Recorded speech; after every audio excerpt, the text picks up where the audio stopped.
Grabe guys, kinawawa ko ni Camp sa 1v1 namin. Lugi pala yung mouse cube dito sa hero na to. Aray! Nag-flicker, gagi! Sa dinami-rami ng kumalaban sa akin, si Camps lang pala yung makakaisip ng counter sa hero ko. Sobrang sakit sa ulo. Sakit, grabe! Napakahirap niya kalaban sa 1v1 guys. Talagang hindi kanya papa-itemin. Miski isang score hindi ko kayang gawin. Tignan nyo, tinatayuan niya lang ako sa loob ng base ko. Game 1 pa lang yan, talagang ramdam ko na ang pagkatalo. Nakalive nga pala ako niyan guys at sobrang napahiya ako sa mga viewers. Isipin nyo, napakalaki ng expectation nila sa akin na kaya ko si Camps. Pero kita nyo naman, kawawang kawawa lang ako. Parehas na kaming full build dito pero ramdam na ramdam ko yung hapdi at sakit niya. Hindi ko kinakaya. Hindi kaya, guys! Natalo ako nung game 1 guys, akala ko nung game 2 makakabawi na ako pero hindi pa rin pala. Lalo akong nakawawa. Box ni Cam sa early, guys. Inaral niya lahat guys, pati yung mga dadaanan ko at pupuntahan. Para ba akong pinarusahan? Sa bawat paglabas ko ng mapa, nandyan na naman siya. Habol ng habol, kaya labis akong natataranta. Napakalakas talaga ni Cam sa 1v1 guys, kaya pala siya yung nag-champion dati sa pa-tournament ni Puego. Siya! Sa puntong ito, pipilitin ko pa sanang depensahan yung midlane ko. Kaso nga lang, naunahan niya na ako. Diba? Gagi, lugi Moskov sa action, oh! Ang lala ko! Ito yung kauna-unahang pagkakataon na nagkaroon ako ng kalaban na Aik siya. Nangamote lang ako at tila ba natulala. Di kaya, guys! Lakas ni Cams! Wala guys, di ko talaga kaya. Malakas siya. Try Moskov. Bilang pampalubag loob, hinamon ko siya sa 1v1 Moskov to Moskov. Pero sa totoo lang guys, tinanggap ko na yung pagkatalo ko sa laban namin na yun. Di ba nga na 0-2 na ako? 2-0 ako ni Cams. Sa huling pagkakataon, bilang respeto sa akin, binigyan niya pa ako ng tsansa para makipag 1v1 gamit ang Moskov to Moskov. Ah! Ang lakas niya guys! Try ko nga Moskov to Moskov. Tignan lang natin guys kung may palag siya. Pag natalo niya ako Moskov, di na ako makipag 1v1 kahit kailan. Try Moskov to Moskov guys. Di na ako makikipag 1v1 kahit kailan pag natalo niya pa ako sa sarili ko main hero. Syempre, pahiya na ako eh. Putek, nagiinit yung tenga ko kay Cams guys. Tara, sabayan. Sabayan oh. Sabayan tayo Cams. Cams, sabayan tayo! Huli ka ba?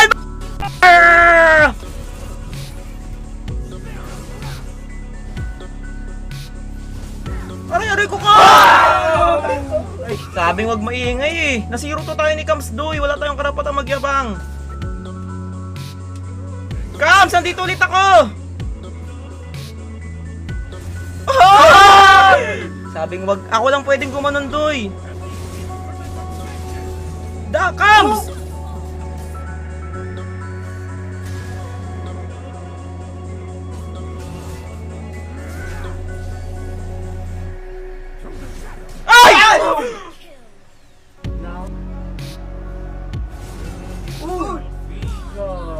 At ayun na nga guys, kahit hindi marunong mag-mouse cube si Camps guys, pinalagan niya pa rin ako. Ganun siya kabait na tao. Bali hindi nga pala to counted sa ginawa naming laban na 0-2 niya ako at tinanggap ko na ang pagkatalo. Ilang araw ko nang pinaplano yung ipapagawa kong billboard sa Manila. Marami na ring oras at panahon ang aking naaksaya. Hanggat hindi ko kasi napapatunayan at napapakita sa kanila, wala sa aking naniniwala. Naku, huwag mo itutuloy yun! Akala mo basta-basta magpagawa ng billboard dyan sa Maynila? Naku, maisipan mo naman, Shake! Akala mo naman eh, napakadali! Naku, oo nga, mahirap magpagawa ng billboard doon! Ako, Shake, parang may stress pa ako dyan. Buntis pa naman ako. Hindi nga talaga biro magpagawa ng billboard. grabe Baka naman. marami itong mambas sa'yo ka mo. Ma! Oh, Asa si Papang? andyan. Halika nga kayo saglit, may papaliwanag lang ako sa inyo. Sige. Sige. Santay ko lang ito. Dito ko uumpisahan ipalagay yung billboard ko sa Manila. Nung nakaraan kasi tumututol kayong dalawa, ipapaliwanag ko sa inyo ha. Yan, sa Manila, para kitang-kita ng mga tao. Kasi top 1 global na ako nun eh.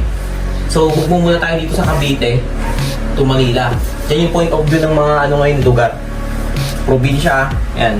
Ang luwang-luwang ng Maynila, saang Maynila yan? Basta hintayin nyo muna ako, tinuturo ko nga eh. Basta yung billboard ko, dyan natin ipapakabit sa loob ng Manila. Kasi dumadaan dyan yung mga sasakyan eh. Dito tayo Sigurado ka ba dyan sa binabalak mo? Kaya ako nga pinapaliwanag, May, kasi hindi kayo pumapayag agad eh. Sige nga. Ilang araw ko yan pinag-isipan. Sige nga, tignan ko nga. Ang iniisip ko ngayon kung magkano, kung magkano ang halaga ang pa-billboard. Pero sigurado na yan, sure yan. Kaya nga lang sigurado talaga. Sigurado ka talaga yung ginagawa mo yan. Baka mapapahiya tayo. Mapapahiya. Kaya nga inaaral natin. Ano pa, ikaw? Ano sabi mo? Planuhin mo mabuti para hindi tayo mapalpak. Basta maganda yung pagkakatayo niyan. Malaking poste tapos malaking billboard. Ang alam ko dyan, may talagang malaking contact ka dyan para ilagay yung billboard mo dyan. Hindi basta-basta maglagay. Oo. Tsaka yung gagawa. Hindi Maraming proseso dyan. Hindi na gagawin yon. Contract lang yon. Kasi nga, yung tarpaulin, sa akin mong gagaling yon. Kumbaga parang, eto na nga eh. Tapos yung magtatayo. Yun, ano rin yun, ako na bahala dun. Sige. Wala ka. Kung yan ang alam mo nakakabuti sa'yo. Asan yung tarpaulin mo? Napagawa mo na? Yung ipapabillboard ko. Oo. Wala kayong po problemahin dyan. Oh! Sabi ko naman sa inyo eh. Ganon? Surprise! Makikita yan ng buong Pilipinas sa Manila. Yan. Ayos ba? Ayos! Itsura ko dyan. Top 1 global, ganyan yung itsura, di ba?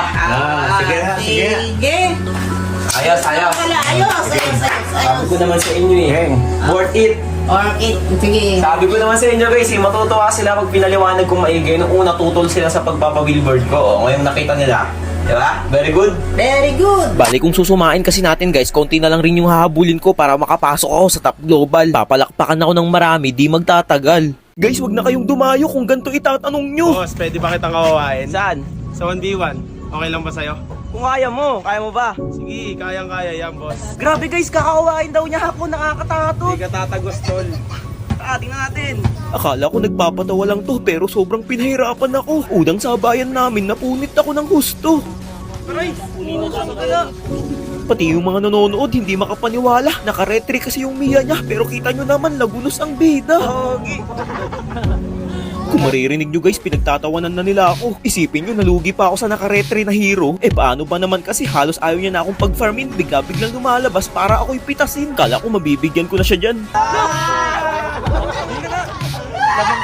Napaseryoso ako bigla ng muka, naging agresibo sa mga paparating na sakuna. 0-3 na rin kasi yung score ko kaya medyo umiiwas-iwas na muna ako. Pero guys, kahit anong gawin kong pag-play safe, hindi pa rin talaga epektibo. Nakakagulat, bigla na lang nandito. Iniisip ng karamihan, ito na ang aking katapusan pero yung mga minions ko biglang naglabasan. Nakukuha na rin ngumiti ng kalaban ang hindi niya alam nag-uumpisa palang mag-init ng aking kalamnan. Parehas na kaming level 15 pero kulang na kulang pa rin ako sa item kaya hanggat maaari todo iwas pa rin ako. Tinatimingan ko siyang maidikit sa bato subalit naiilagan niya. Sa pagpindot ng windjalan kami ay nagsabay pa. Mas pinili kong umatras na muna, konting pagkakamali ko na lang kasi ang laban na to ay tapos na. Habang dinedepensahan ko tong mga minions nakita ko naka-immortality siya. Siguro walang windjalan to kaya yun ang nakabuild sa kanya. Alam kong lamang ako sa sitwasyon na to kaya hindi na ako nagpatumpik-tumpik pa. Sabay kong sabay matira ang matibay. Ayan na, lupit. Patay na.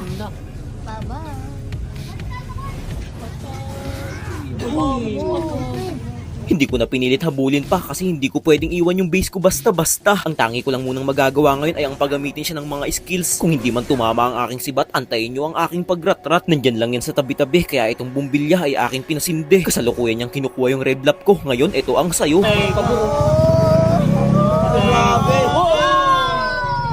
Simula nung nabigyan ko siya doon parang nawala na siya sa ralo. Sunod-sunod na ang kanyang pagkalaho.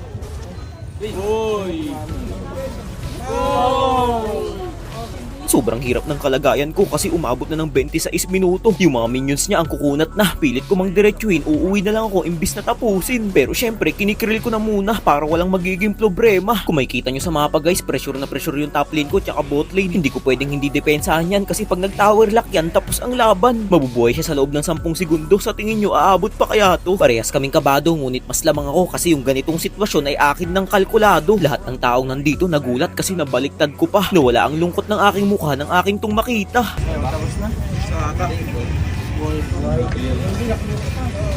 Ay, gagi, nakahamas na. Nalo pa ako. Salamat, tol. Gagi guys, nanalo na ako sa kanila sa millions eh.